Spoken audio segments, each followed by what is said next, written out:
Hi, this is Brandon from Watches on You. Today we're taking a look at the Shinola Lake Ontario Monster 43.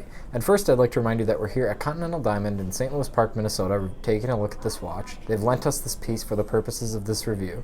I'll be dropping a link in the description to their website.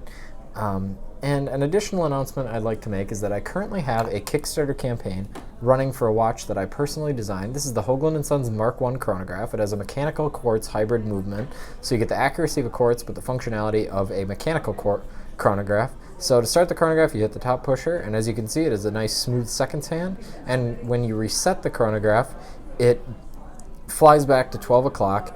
Just like a typical mechanical watch. It feels completely mechanical, but again, you get that accuracy of a quartz movement.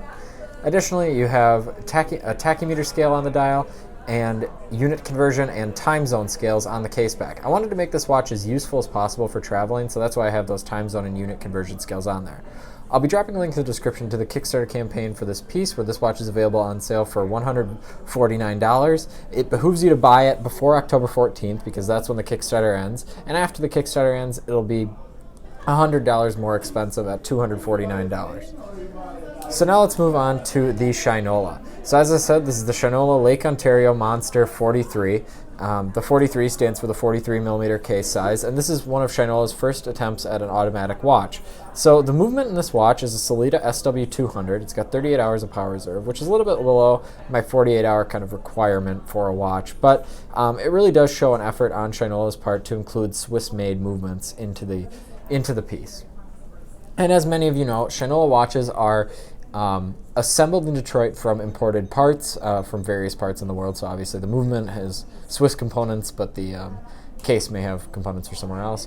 But all in all, I am extremely impressed with this piece. This is probably it is my favorite Shinola. In terms of quality, it's just not even close to really many of its competitors. And actually, at a retail price of $1,450, this is a very competitive watch. I would say its main competitors are from probably Oris, and I would say that the quality of the case is actually slightly above Oris. It just feels extremely well put together.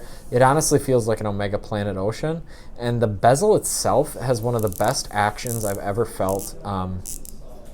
I would say almost for any watch. It's actually superior to a Seamaster, just the click. It does have some very, very tiny play, but it's nothing you wouldn't see from, say, Omega. Obviously, in terms of bezels, Rolex is probably the king, but this is a very, very competitive bezel, especially for that price, and that's probably my most important feature on a dive watch.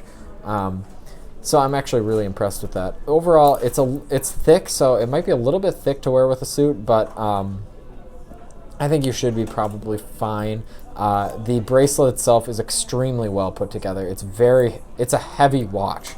It feels very high quality. You have a nice micro adjust on the clasp. Now, I think it's a little bit strange that they chose to go with kind of a press metal variety kind of clasp on the watch, but then you have this really nice button that you push for the micro adjust feature. It does not have a diver's extension, so that is something that you should note if you're going to inquire about purchasing this piece. But all in all, you should be okay if you have that micro adjust for diving, but I think that this watch is an excellent value proposition. So now I'll move on to a wrist shot so you guys can kind of gauge the size of the piece. So for the 43mm case size might look a little bit large on a really small wrist, but frankly, if you have a small to large wrist, it's going to look totally fine.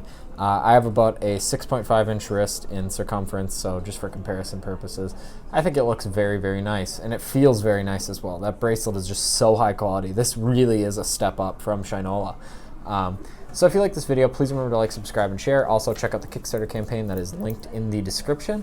And also check out Continental Diamond's website if you want to inquire about purchasing this watch or really any luxury watch. They have an amazing selection. Thanks for watching.